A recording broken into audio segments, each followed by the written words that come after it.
Okay. We're now at the point of the day where we've been talking about introducing support systems and then how do we measure the outcomes. And California has gone through an amazing effort to implement, and quite a lot of other states, to introduce the Smarter Balanced assessments. And so the goal of this panel is really to look at how we're doing with Smarter Balance and what more do we need to really assess how students are doing. So I'm going to ask Linda Darling-Hammond to kick off the discussion. She's going to make introductory remarks and then join the panel, and we'll open it up for discussion and get your feedback as well. So Linda. Terrific. Don't fall off. Well, this is the Hardy group. This has been such a rich conversation today on every imaginable topic associated with our new system. And the assessment question is kind of where the rubber hits the road in a lot of the issues around how accountability affects teaching and learning. There was a statement, or there was an acronym, we were talking about acronyms earlier. There was an acronym in the 1990s when standards-based reform was being introduced called WYDIWIG. What you test is what you get, if you kind of work it out. You know, certainly under the conditions where test scores matter for how students and teachers and schools and systems are judged, the quality and nature of the assessment is going to have a lot to do with what actually happens in terms of the format and the content and the nature of teaching. So I'm going to sort of cue up a lot of this brilliant panel that we have assembled here with some thoughts about where we are in assessment in California and where we may yet need to go. So the question about what kind of assessment is whether and how far we will move from what used to be, before we had computerized testing, just a few years ago, kids sitting and slaving over sort of multiple choice Scantron tests, to a kind of assessment, a performance-based assessment, in which kids are actually acting on the world and the work that they're doing and producing investigations, inquiries, products, answers, solutions, which you would actually find in the assessment systems of many of the high-achieving countries today, who have been working on 21st century skills in ways that have transformed assessment as well as curriculum and teaching. So this picture on the right, which shows young people involved in an investigation, is actually what would be part of the assessment system in science in Singapore, Hong Kong, Australia, the United Kingdom, and many other places where those kinds of tasks are set and scored by teachers as part of what we learn about what kids can do. And ESSA, of course, as I noted earlier, does set up the possibility of testing changes. The test must include multiple up-to-date measures of student academic achievement, including measures that assess higher order thinking skills, and may partially be delivered in the form of portfolios, projects, or extended performance tasks. Tests can be a single summative assessment, or they can be multiple tasks of various kinds across the school year. States can apply for innovative assessment pilots to take it further, which New Hampshire is queued up to do and other states are considering. What do they mean by higher order skills? Well, if you think about the old Bloom's taxonomy, at the bottom you have things like remembering, recollecting, identifying, defining. At the top you have things which represent higher order skills like creating, evaluating, analyzing, applying. The tests of the past had very little of the latter and a great deal of the former. And so let's go in the right direction here. So if you look at an old CST math item, this is testing standard 25.1. I'm indebted to my colleague Ed Hartle for this slide. The kind of task that kids might have seen is John's solution to an equation is shown below. You see the equations. Which property of real numbers did John use for step 2? So if you think about it, what kind of teaching does that item, I'm not going to ask you for the answer, don't worry. But what kind of teaching does that encourage? Well, it encourages teachers to be helping kids learn to memorize the names of the properties. But it's not a task where you're applying the mathematics in a real-world setting and figuring out how to model or solve a problem. Here's a smarter balanced performance task, so it gives you a sense of the change. This one is using water wisely. It basically asks kids, having set them up by reminding them if they didn't know in California that water is a valuable resource that can easily be wasted, they have to investigate how much water an average American uses each day. They then will investigate how much water a family of 4 could save using different strategies. There's a lot of data provided and a set of tasks and questions which allows them to figure out how to save the amount of water that is needed to, meet a benchmark. Well, that's actually applicable to life in California today and causes students to have to use the mathematics. An old CST ELA item asked, which of the following statements from the passage supports the author's conclusion that carrier pigeons sometimes had a dangerous job? I'm asking you about this item in the absence of the passage. And that might seem unfair. But if you look at it carefully, you will know the answer. Because in number C, it tells us that on his last mission, though wounded, the carrier pigeon carried a message. And so a lot of work in classrooms is around how do you eliminate the obviously wrong answers, find the cues for the right answers, but not about the deep application of the knowledge about literacy to solve a problem. Here's an item in the Smarter Balanced performance exercises where in the performance task, students are put in the place of a chief of staff for a congressperson. A nuclear power plant has been proposed to come into the state. The congressperson says, I don't know anything about this, go find out. The kids go into online research. They find the pros and cons of nuclear power and write a memo about what are the issues here, the pros and the cons. The congressperson says, well, I don't have time to read your memo, write me a speech that I will give, either taking one side or the other. Acknowledge both sides of the issue and come out with a position. So again, it's applied in a real context rather than decontextualized. So the Smarter Balanced Assessment tries to move us in the direction of higher order applied skills, but it doesn't actually measure all of the Common Core state standards. There's a lot of the standards around research, experimentation, communication, collaboration, use of technology, other things that are not measured on the tests. And then beyond those, just as we heard in the last panel, there are a lot of other college and career competencies that we can think of as social emotional skills and competencies around resilience and perseverance and organization and so on that also have to be taught. And so when we think about assessment broadly, we have to think about all these things. But there are ways in which these kinds of tasks can help us, if we do it the right way, really up the ante on teaching and learning.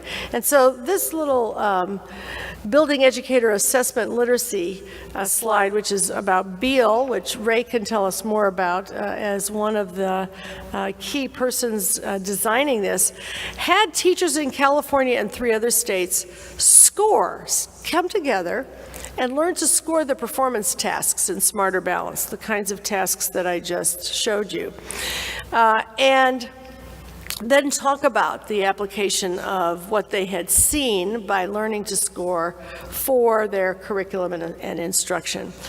And what we found is that in these contexts, the number of teachers who felt they were familiar with high quality performance assessment just about doubled to about 90-some%.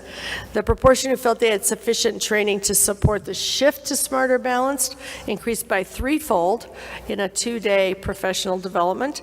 After the sessions, 88% of the teachers felt they were more understanding of the standards. 97% felt that they now understood the assessment center better, system better. 96% said that they could think about how to enact curriculum-embedded assessments in their practice.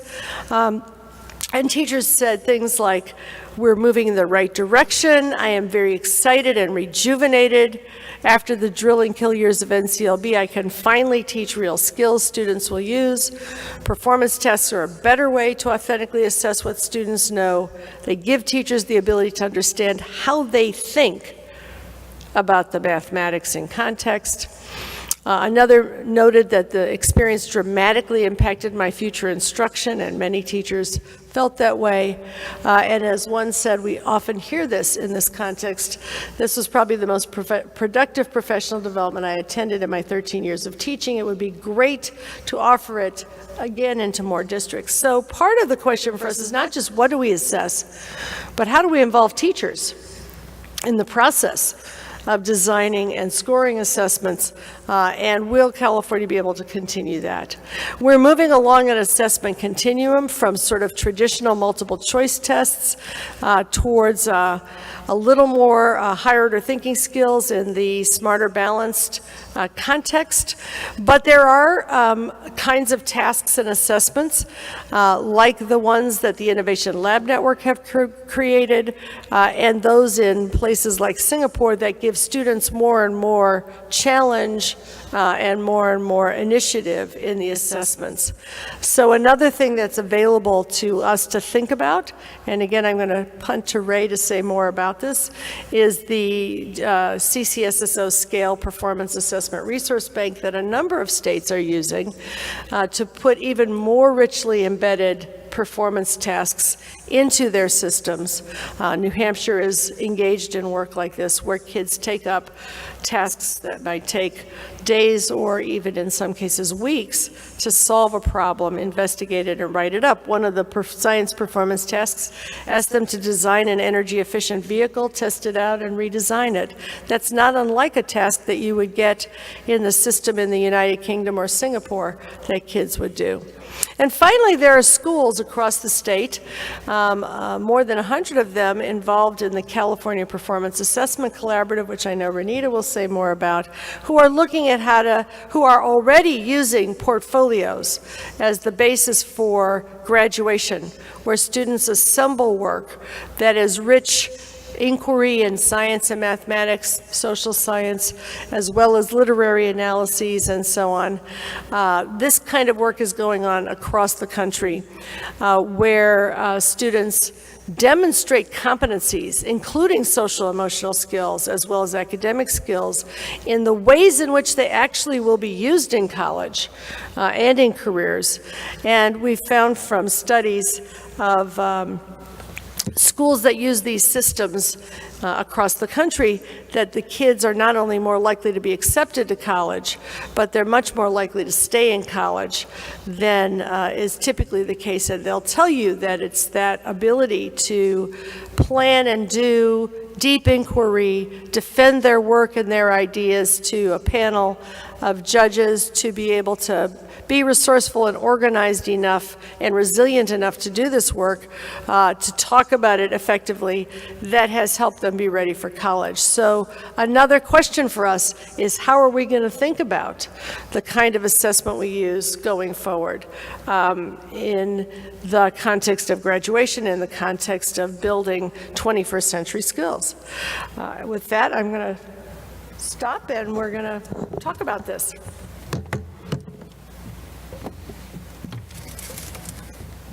Okay, well, I just want to also introduce our panel that has been waiting patiently for the day. And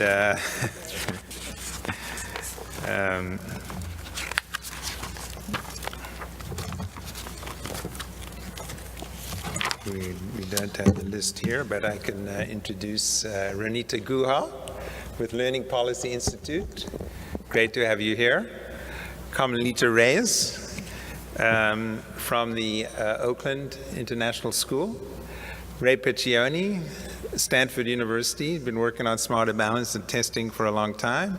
And Larry Ferlazzo is a high school teacher from Sacramento. And thank you for all. This is, again, an incredible panel. All of you have incredible depth of experience in a number of parts of this equation.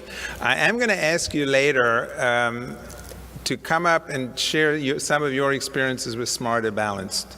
An interesting thing in California is that, as you know, in many states there was tremendous opposition to the Smarter Balanced tests. In California, and parents have the opportunity to opt out of these tests. In California, less than 1% of parents, I think it was 0.65% of parents opted out.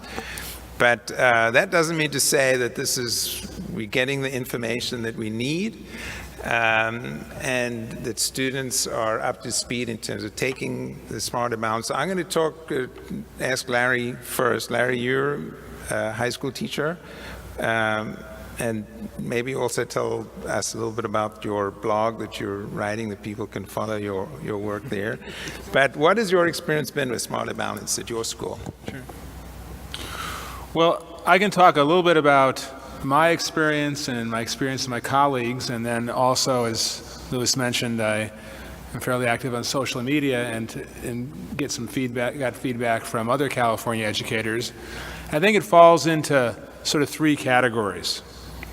One, we've received lots of training on Common Core in California over the past 2 to 3 years.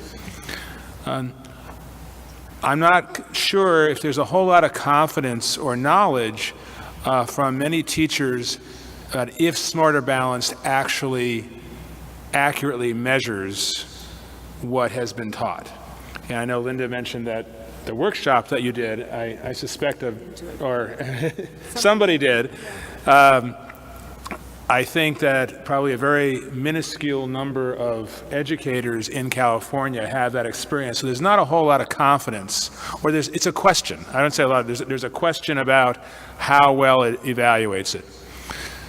Second point, a concern, particularly to schools like ours, which is the largest inner city school in Sacramento. Our recent study evaluated Park, the other smaller standardized testing, and found that lack of familiarity with tech had a fairly substantial impact on student scores. So the question is, do assessments like this measure knowledge, or do they measure familiarity with tech? Certainly many of our students have very minimal familiarity with a lot of laptops or computers, certainly taking tests on computers. Larry, many of your students are English learners? Yes, our school, half of our students are English language learners, about 1,800 students, and I particularly teach newcomers who many have not had any experience with a computer at all. Yet, in a year after they take the test, they have to take the test, but then an ESSA now says after the second and third years, their tests have to be included in accountability standards. I think the third point that I'd like to make is, we talked earlier about social emotional learning, and our school is very committed to that. And generally, before standardized tests like STAR, and also now with Smarter Balanced, many of our teachers would spend a fair amount of time with students, meeting with them individually, helping students realize that it wasn't, these test results are not an accurate measure of your intelligence, but it's an opportunity to practice perseverance. What we've found with the Smarter Balanced test, at least in the 11th grade for the last 2 years, is a very high level of frustration from students, ranging from, the responses required. It'll require highlighting and then the next one will be writing something, the next one will be clicking on the correct answer, that it has created, students get very frustrated, or many, not everybody obviously, but many students get very frustrated between the lack of familiarity with tech, the irregularity of the kinds of responses, combining that with the different kinds of potential ELL accommodations. Students have found it very confusing, and many students just click, click, click, click. And we found a much higher percentage of students who do that than just did bubbling in. Larry, can I just ask you, have you used the results? Has this informed instruction at all? Because that was one of the goals of Smarter Balance. No. No. I mean, the only results I see is in our, in our attendance assessment system. I see one score, which is like we saw in the previous one, below, they have the score. So why haven't you been able to use the results? What's the gap there? Well, I think one is the only result I see is a number. Right. I have literally just like it's a 4-digit number, and then a couple of letters after that. I'm assuming, I don't know that for the fact, I'm assuming that's somewhat similar to most educators around California. I know Linda may be better. Yeah. So, but your school has other forms of assessment that you've put in place that you find more useful. Could you just describe that briefly? Yeah, quickly. I mean, in terms of assessment that informs our instruction and I think genuinely benefits our students, we have a school-wide writing assessment based on the UC Davis entry prompts that all of our students take twice a year, at the beginning of the year, at the end of the year. All the English teachers are pulled out for 2 full days, both at the beginning of the year and the end of the year, to assess and evaluate the progress or the lack of progress that was made and to inform our teaching. All of our English teachers have reading fluency and closes, gap fill assessments that we've created that students do 3 times a year. If a student is reading 35 words a minute, we can immediately figure out, well, we need to figure out what kind of extra support that student needs. One other assessment that we found very helpful was that WASC, the accreditation agency, visits us ranging from 1 to every 3 years and forces our school to do a self-assessment as well as an assessment from them. We want sort of an ongoing kind of assessment. So those are some of the assessments that are genuinely helpful to us at this time. Okay, well, terrific. Let me go to Ray Pecheone on my right. Ray, you worked on Smarter Balanced in the early stages. Do you think Smarter Balanced is meeting expectations, and what more do we need? I mean, I think a lot of people would be surprised. Well, this was supposed to really assess critical thinking and problem solving, and now I'm hearing Linda Darling-Hammond saying we need additional assessment. So where do we go from here? Do we work at making Smarter Balance work, and then what else do we need? I know that's a broad canvas. Well, I think that I think Smarter Balance actually has done a tremendous service with respect to fostering a conversation about teaching and learning. The kinds of items that Linda put up as an example, those are improvements in the way in which we have tested and assessed. Students do have to think, they have to construct their own answers and justify their responses with evidence. That is a big improvement on a lot of the standardized tests that were given as part of NCLB. What's missing in the formula, and Linda brought it up quite eloquently, is that we've had a national fever, and hopefully around NCLB that fever's been broken. But what we need to do also is to pay attention to translating, common sense into common practice.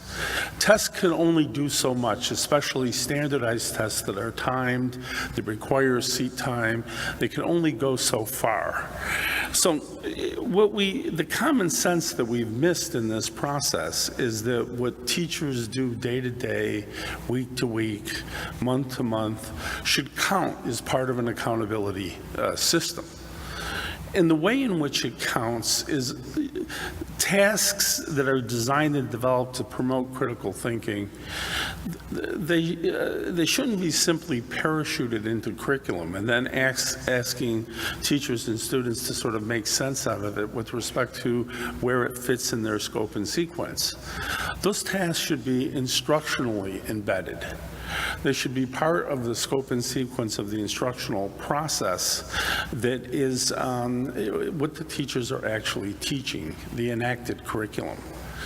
And what the ESA reauthorization has opened the door for is that there is a conversation all over the country that is talking about how critically important it is not to only have some forms of rethinking and reimagining large-scale assessment, but to actually have privilege and have it count local development.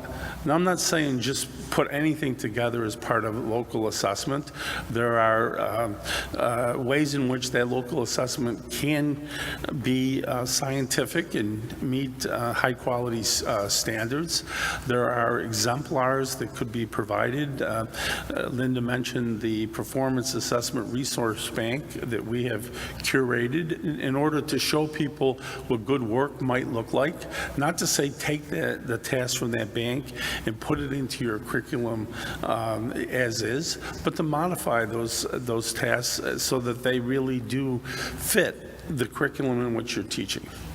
So I think the glue in the new forms of assessment, whether it's a portfolio-based assessment or a complex project, is that it is embedded in practice. And in good assessments that are embedded in practice also needs a vehicle to share among educators. One can't just reinvent the wheel.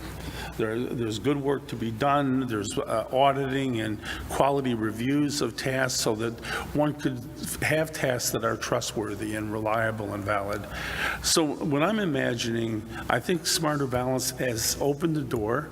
I think it's a pretty significant step forward, but it's not enough.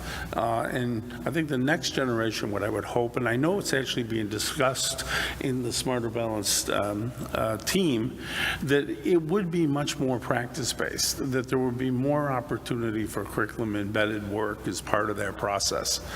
But if you only use Smarter Balance in the interim assessments that are associated with that still has the echoes of the former system where you're basically doing test prep in order for students to do very well on the assessments. So what we're looking for in the next round of assessment, ESA is inviting this as a much more balanced assessment that includes both some on-demand assessments, but also assessments that have been instructionally embedded in practice, that have been vetted and curated and certified as high-quality assessments, so that when people aren't opting out of an assessment, they're opting into learning. Okay, let me go to Carmelita Reyes, principal of Oakland International School. You are actually implementing some of this next generation of assessments. Tell us about your school and what you're doing. Hold on. There we go. Hi, I'm principal here in Oakland Unified School District at a school for newly arrived immigrants and refugees. So all of our students are learning English and finishing high school at the same time. And I am 100% behind the Common Core, so everything I say that might be a critique of testing, I want to be on record as I think the Common Core is great. I go home to a red state on the holidays and pitch the Common Core to everybody who's like, what is that? It's a liberal conspiracy. And I'm like, no, this is good for your kid.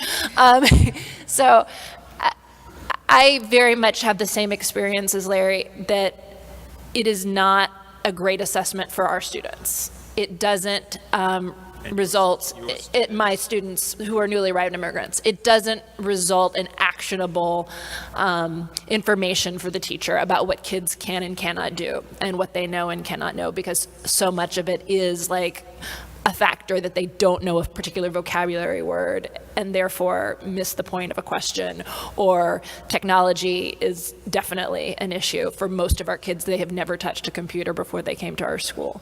That said, I think generally there's something off about the assessment. Common Core is so smart. It takes what do kids need to know in the workplace and college and backwards maps it. What they didn't do is what are the assessments in the workplace and what are the assessments in college and backwards map that. Because the SBAC is, I've never received an email from my superintendent, Antoine Wilson, that says, Carmelita, here is a problem.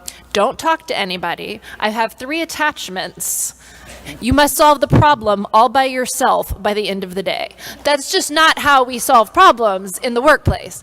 And similarly, in college, there was a writing center if you couldn't structure your essay. There was your roommate who proofread it. There were office hours, and you had to be able to use resources and time to solve the problem, whether it was your homework problem set or an essay. And yet, the SBAC doesn't allow for that revision and learning and multiple sources and using experts in your school, online, your best friend, to help you demonstrate what you know. And so portfolio-based assessment, I actually think, is the backwards mapping of assessments, that it says, we want to see your best work. We want to see your best thinking. And that work and thinking needs to include revision. It needs to include learning over time. What did you learn in the classroom? What did you learn from peers? What did you learn online? Can you apply what you learned? And at our school, we actually don't have final exams for 9th and 10th grade at all. We do for our 11th and 12th graders. You kind of have to learn what final exams are. But for 9th and 10th grade, they have portfolios exclusively to demonstrate their mastery. And they create a website, and it has a page for each class, English, math, science, and they upload their very best work. And they defend why it is their best work. And then their teachers pick one of those subjects, and they say, okay, Juan, you're going to present in math. And you prepare your presentation in English, and it takes several days. It's very scary when you're an English language learner to prepare a presentation in English when you just got here 6 months before. And you work with your math teacher to make sure that you are able to communicate what you know about math and English. And you stand up in front of your peers, a different group of peers, and a different group of adults, and you share your learning, and you answer questions about it. And that is scary, and it is hard, and it is authentic. We do this every year. So it starts in 9th grade, we add on to it in 10th grade, add on to it in 11th grade, 12th grade. You don't graduate if you don't give this performance and pass. You don't do it by yourself. You don't do it in 4 hours. You can ask clarifying questions. You revise. If you fail, you can do it again. And that is really what we need kids to be able to do to be successful in college. And so, anyway, that's my point. And I think portfolio-based assessments are good for English language learners. I think they're good for special ed kids. It allows entry points that I think the SBAC doesn't. However, it is good for all kids. Whether you're going to go to Harvard or your local community college, it is a way to demonstrate what you really know and can do on your best day. And do kids get a grade on this? How do you said if they fail, they do it again. How do you assess How that? do they fail? How do they? Yeah. Sure. So teachers have graded those projects that are uploaded. So those have already been graded, and that's half your grade. And then your defense, your oral defense, is the other half of your grade. And combined, this creates the equivalent of what would have been probably your final examination percentage in a more traditional high school. And it counts for all classes. So if you make an A on your portfolio, that's 20% of your grade in PE, in biology, in English, in math. And the portfolio for us is largely about your use of language, because that's what our school is. But I know that at other schools, the portfolio can be adjusted to really emphasize what that school is about, whether it's arts or social justice or internships. It is really something that I strongly believe in, the Internationals Network of Public Schools, which we are also a member of, and CPAC, which I think she'll talk about more. It is the lifeblood of our school, and come by any spring and you're welcome to see what our kids can do. Roneeta, Guha from the Learning Policy Institute. Is what Carmelita doing at her school anything unusual? Is this happening elsewhere? What? It's happening here in Oakland, it's happening in LAUSD, and it's happening in Long Beach and Pasadena and all kinds of districts around the state. And so, in fact, Carmelita's school, Oakland International, as well as San Francisco International, are part of a growing network of schools and districts around the state that are engaged in performance assessments. And so the California Performance Assessment Collaborative came together about a year ago, and it was a group of educators, along with a few researchers and funders, who started thinking about the shifting context in California. We had just suspended our exit exam. We were in the midst of developing our new accountability system. And this group of individuals shared a common interest in seeking a different way to measure student learning and students' readiness to graduate from high school, one that uses competency-based approaches that assess applied learning focused on deeper learning of content and the acquisition of 21st century skills, like Carmelita has been talking about. So currently we have about 12 districts that are represented in our collaborative, over 35 schools, as well as school networks like the New Tech Network, High Tech High, Envision, and Big Picture. All of them are involved in the use of graduation performance assessments, such as senior capstone projects, defenses, exhibitions, and graduation portfolios. And the group really came together wanting to create a new vision for how these types of competency-based approaches might become part of a more forward-looking graduation policy in California, where the CPAC schools could serve as demonstration sites and teachers and leaders could have a voice in how such a policy might evolve. So last year was really the planning year. The group came together and really started thinking about our goals and our core principles.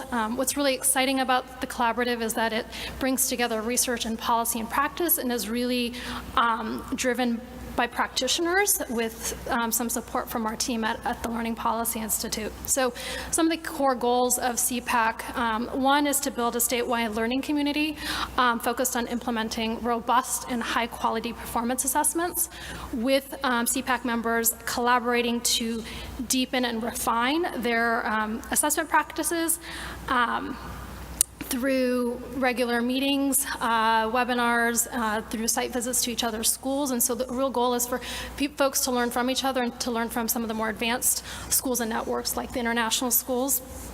A second piece is to engage in research and documentation. We know we need it in order to advance policy. We need to document that performance assessments are meaningful, authentic, and valid ways to assess students' 21st century skills. And so we're engaged in research and documentation and building that evidence base for performance assessments. And then the third core goal is to contribute to state-level policy discussions about how high-quality graduation performance assessments can serve as viable alternatives to standardized tests, like the former CASE. We also want to be able to influence local policies. There are a couple of districts, Oakland and Pasadena, which now have requirements for students to submit some type of project or portfolio in their senior year in order to graduate.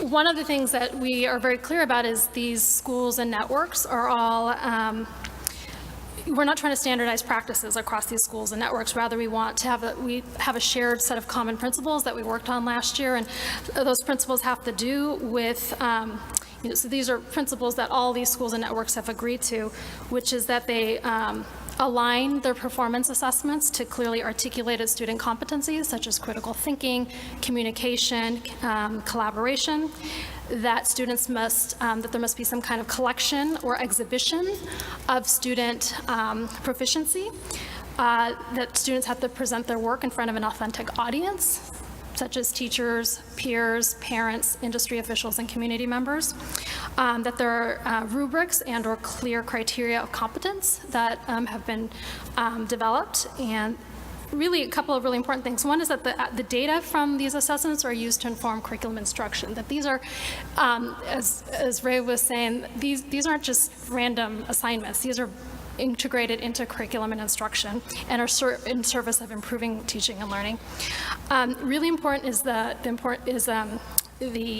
students owning the process and reflecting on the process. And that's a really important piece of these performance assessments. Where students, as Carmelita was saying, you're not just going to pass your defense. You may have to go back and redo your defense if you aren't able to answer your audience members' questions, and if you're not able to demonstrate that you're proficient in all the areas that in all the areas that you're meant to be proficient in. As I mentioned, there are a number of schools and networks around California that are currently involved, and what's really exciting about it is it's not just happening in small schools like Oakland International or San Francisco International. We have large comprehensive high schools around California that are doing this work. So we have schools in LAUSD that are working with Envision Learning Partners to implement a portfolio and defense system, primarily happening in the linked learning pathways in LAUSD. And what they are doing is students, they do their interdisciplinary projects each year, compile those into a portfolio along with other artifacts from their 4 years, and then in their senior year, they have to defend some of those artifacts in front of an authentic audience in order to graduate. As I mentioned, Oakland and Pasadena are moving towards graduation requirements that require senior exhibitions or defenses. We also have schools in Long Beach that are involved, as well as schools in San Francisco like Mission High School and June Jordan. So we're really excited about this initiative. If you have schools or districts that are engaged in performance assessment, come see us, because this is really moving, and I think this is a really great direction for the state to be going. Wow, that sounds like exciting work. I did want to ask, I happen to have 2 kids in high school, and that for high school kids in particular, the problem with these, including Smart Amount, is very low stakes. Kids don't have to take it, doesn't apply to college applications, parents aren't that enthusiastic about it. How do you get students enthusiastic and parents about the portfolios? I mean, if there's pressures to do the SAT preparation and the AP exams and so on. Ray, did you? Well, I mean, that's a larger question also, no, particularly at the high school level. It's actually, again, a reasonably straightforward way of addressing that is that one of the really beautiful aspects of portfolio-based assessment is that in the act of actually doing it, not only are you engaging your classmates in the process of preparing that portfolio, but you're also engaging the community, the parents, panels come in and do the review. So it actually passes the eye test. What students are actually asked to do when they have to present and defend their work, there is, you don't have to look at a test score. You can see what they know and are able to do. So there's a way of it communicates what it is to be ready for college and career.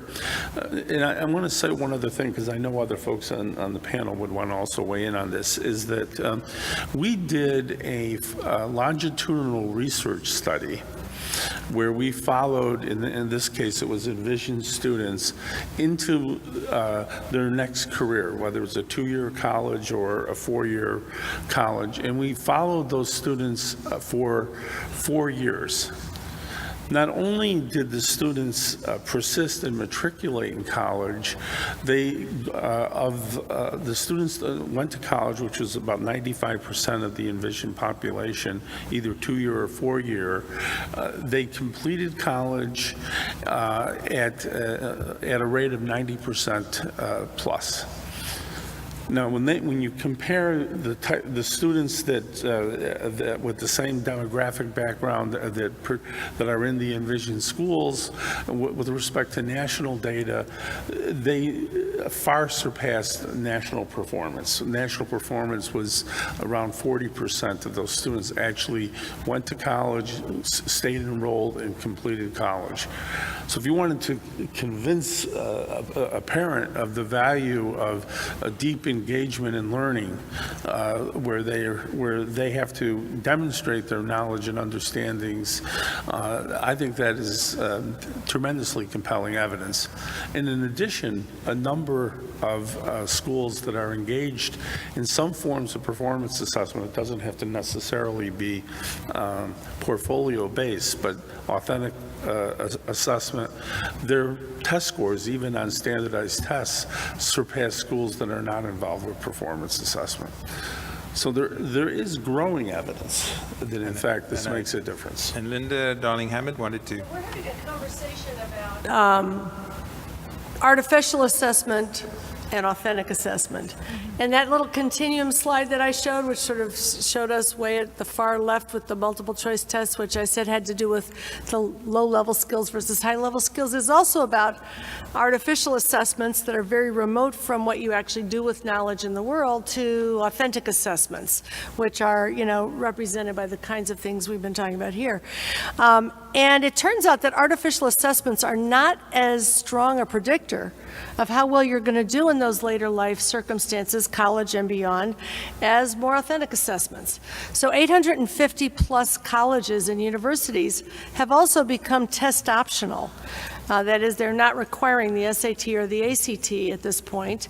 And some of them, like MIT and some others, are inviting students to submit portfolios or other pieces of authentic work to demonstrate what they know and can do, because in fact it turns out that the filling in of multiple choice questions, picking one answer out of 5, is not a very strong predictor of how well you're going to do in school. In California, in fact, studies have shown that the SAT is much less good a predictor of how kids will do than just their course taking in high school, which in the best of circumstances involves a lot of this authentic work. So this is actually an issue that's kind of going nationwide. It's where are we going to be on this continuum? And where Smarter Balance takes a tiny step towards more thoughtful kinds of items, if those are not things that teachers can see students' responses to so that they can embed it in instruction, if they're not involved in the development or scoring of those, then you see that it's not very helpful in that process. And so this is part of the question. In New Hampshire, what they're doing is taking, and they're going to apply for the innovative assessment policy. They're using the Smarter Balanced Assessment every nth year, the 3rd, 6th, and 9th grade, for example, in English language arts, and I think it's 4th, 7th and 10th or something, or 11th in math. And then in between, they have these curriculum embedded assessments, combination of locally developed tasks and common state tasks where kids are involved in this kind of work, teachers are involved in scoring that work. That will be the bulk of their assessment system. So it's an interesting time to think about what the possibilities are for getting from artificial to authentic assessments, which both are more educative and are more predictive of student success. I want to take advantage of the experiences in this room. If any of you would like to come to the microphone and share your perception of how Smarter Balance is working at your school or district, and or some particular innovative assessments that you are doing, the assessments 2.0, please come to the microphone. But I know we had Carmelita, you wanted to weigh in on this. Yeah, I want to say something. Oh, do I got to push it? There we go. Yeah. So in the old sense of CST and Casey, my students, and I would say not just mine at my school, but Oakland students generally, by the high school level, they realized that CST didn't mean anything to them personally.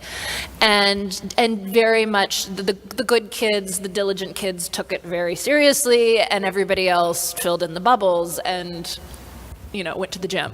And so my students took Casey very seriously because that was the impediment for them to graduate. So, and Smarter Balance is not a graduation standard. I don't think no one would graduate in the state of California right now, or just a few. We're not there yet as a state of where our kids need to be in terms of their thinking standards and their writing and reading. But my kids are clicking through that test. So the Oakland High students who were describing kids who shut down and click, that is very much my experience. Portfolio assessment, nobody shuts down. No one wants to look like a fool in front of their friends.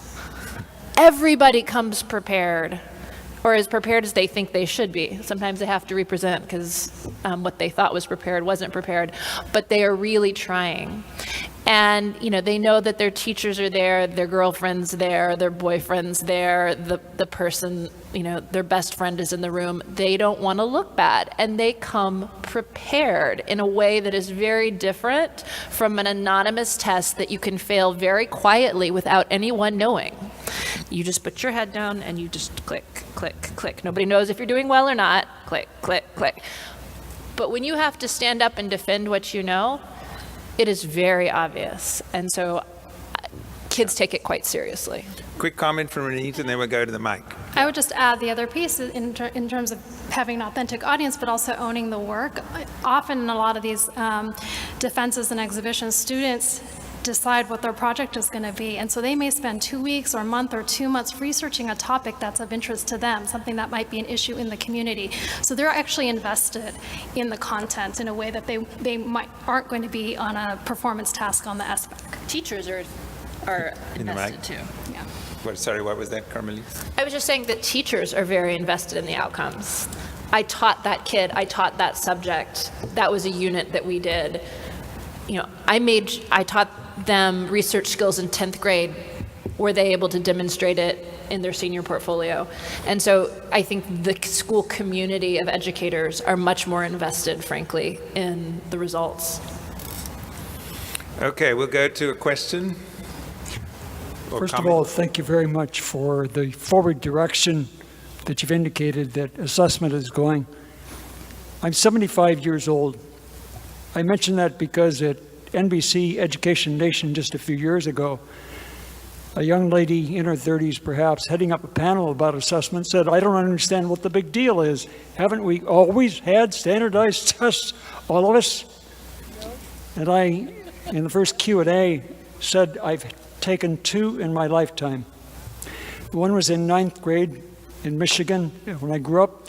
The other one was a graduate record examination in California. That age and that stage is what allowed me to achieve what I've done individually, and I suspect quite a number of others in this room. So as we look at the whole standardized testing regimen, I think the question is, how essential is it to what we are and what we want to be? Thank you. Quick comment? And could Yes, I have a question about where Smarter Balanced assessment came from. 2 or 3 years ago, I wrote a little paper on Common Core, how it developed from beginning in about 1990. There were people that over a continuous period developed what is known as Common Core now. Now, when in 2008 and 9, when Common Core was being set up, there was no testing involved, as I believe national testing involved. When Arne Duncan saw it, he said, "You need testing. We'll give you federal funding to do the testing." And so, as my understanding, that's where Common Core came from, but maybe somebody up there knows better. Just a quick comment, Linda. I can just say where it came from. Hang on.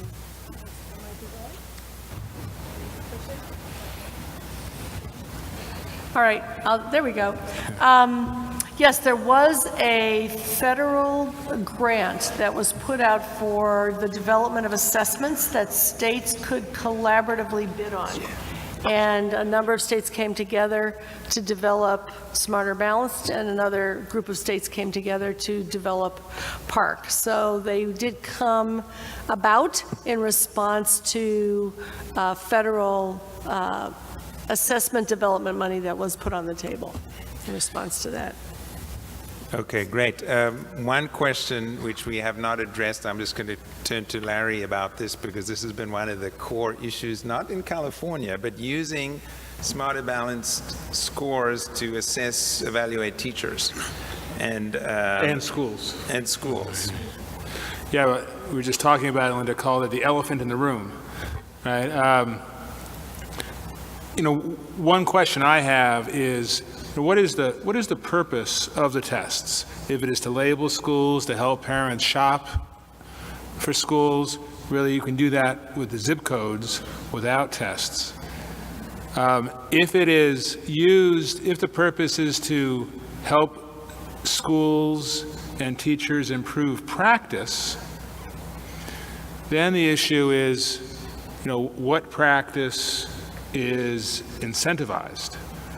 If when we had higher levels of accountability related to test scores, oftentimes the practices that were incentivized were schools dumping students that they thought would be low performers before the test. I know at our school we would get large numbers of students who would be counseled out of other schools right before the standardized test. Other practices that were sort of encouraged by that higher level of school accountability, many schools tried to prevent potential low performers in state tests from going to higher level, let's say, math tests. If they had to take that math tests at a higher level, it was likely they would if they were on the bubble, they would have lower scores. Even in Washington, D.C., just recently we saw that a principal encouraged parents of students who were likely to score lower on the PARC tests to opt out. So I guess that, the question is, at least my concern is, what practices does the state want to encourage? And my concern is the higher the level of high stakes accountability, the less likely the practices that we want to encourage that benefit our students most are going to occur. Okay, yeah, well, I think this is one area where California is ahead of the rest of the country. I was just reflecting the other day that, remember the term value-added evaluations? That actually isn't part of the vernacular in California, but you actually Google, this is happening all over the country as a result of all those waivers, that value-added seems to be very alive in many other states. So I think the question is not so much using it to evaluate teachers, but to evaluate schools. And again, California is just one part of the accountability system. So in that sense, we don't have the similar concerns as many other states. Linda, you wanted to just... Well, I just would note that in the states that did move quickly to tie test scores to teacher evaluation with value-added measures, that's where the greatest opt-out occurred. It was in part a protest about the test, but largely a protest about the misuses of the test. test for purposes that proved to be inappropriate because the scores were so unstable, unreliable, biased, in a variety of ways and so on. So New York was at the ground zero. They've just done a moratorium for 4 years on the use of any test scores for teacher evaluation. It will likely go away altogether. In ESSA, the secretary is prohibited from having any policy with respect to teacher evaluation, which was actually the context within which that occurred. So that California did not go in that direction. California did not take a waiver that required the use of the scores for that purpose, but it is beginning to evaporate in other countries across, other states across the country as well, for the reasons that Larry articulated. One last comment, and then we're going to go to our last presentation, Rucker Johnson. I'll ask Rucker to come up. Yes, could you identify yourself? Hi, I'm Justin Van Zandt. I have 5 kids in SFUSD, and my kids are all Latino, 1 African American adopted. I've been very focused on closing the achievement gap. And one thing I wanted to comment on was that they were saying that grades are better evaluators than SAT tests, but we have a situation where the top students in middle school in San Francisco get into Lowell High School, and last year a lower percentage of students from Lowell were admitted to UC Berkeley than from Mission. And 98.5% of Lowell students get a 4-year degree. They outperform others when they get to the school. And I imagine that you'll get a lot of inaccuracies where some schools grade harder than others. So if you just look at GPA, I had a 2.6 at Lowell, I had a 3.85 at UC Berkeley. And my daughter had a similar experience. She's doing great in college now. She struggled there. I know a lot of people, I had to transfer in a course with a 2.6. I didn't go straight, obviously. But and so like I found, I wanted to ask if you find some value in it. Like there's a lot of things that we learn from the test averages. Like we've learned that low income Asians outperform non-low income of every other group in California. So we can try to learn what's happening in those households. What can we try to get everybody to do in the state? We've learned that 2-parent households, the test scores are much higher. That there are a large number of groups, Nigerians, Cubans, Persians, Asian Americans, that even in poverty outperform. And what can we do to learn? Like, do you feel there's a lot of things that we can learn from the test scores? Because I've seen that like they're more of a neutral measure of how strong of a student you are, and the SAT is more of a neutral measure. Whereas like the average SAT at Lowell is like 500 points higher than Mission or something, but they let in a higher percentage from Mission than Lowell last year. So what can you do to try to have something that's more neutral across schools so that the kids at the most difficult schools aren't at a disadvantage, and so that we can learn from that? Did anybody get that question on the?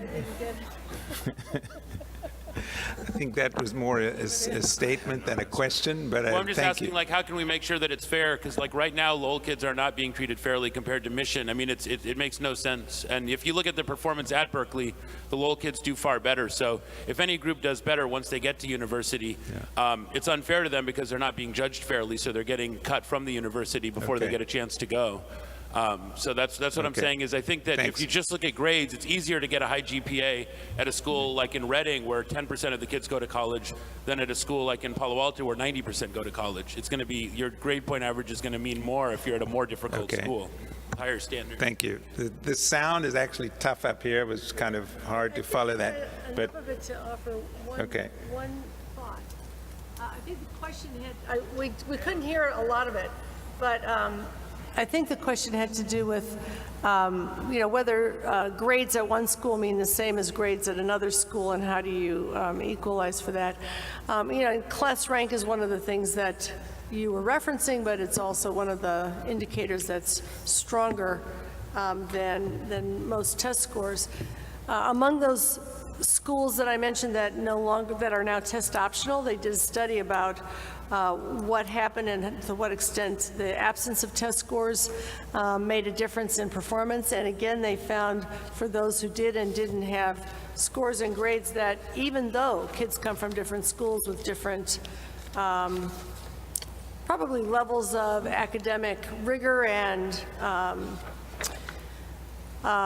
different coursework, that the grades were still the stronger predictor, that somebody who had a high test score but low grades did more poorly than a person who had high grades and a low test score, because the grades were measuring a lot of other features, like are you determined, are you persevering, do you come back and try to, learn things, do you, the work is deeper. So there are no perfect measures, but I think the kinds of things we heard about from Roneeta and Carmelita and Larry, which are authentic measures of actual work, get us closer to a way to supplement what grades can tell us and what course can tell us than the particular measures that we're using now much more widely, because they are, cheap to administer and cheap to score. Okay, well, thank you. I want to thank the panel for shedding light on a complex area. I feel that very excited about some of this new work that's going on that I certainly wasn't familiar with. Is a lot of this work on your website, Ray Pecheone? We have a lot of the work on the website, yes. The website is? If you want to look at actual performance tasks, if you actually Google Performance Assessment Resource Bank.org, you'll be able to see much of this work. Can we give a round of applause for the panel? And then I want to ask Rucker Johnson to give us the closing reflections on some of the extraordinary work that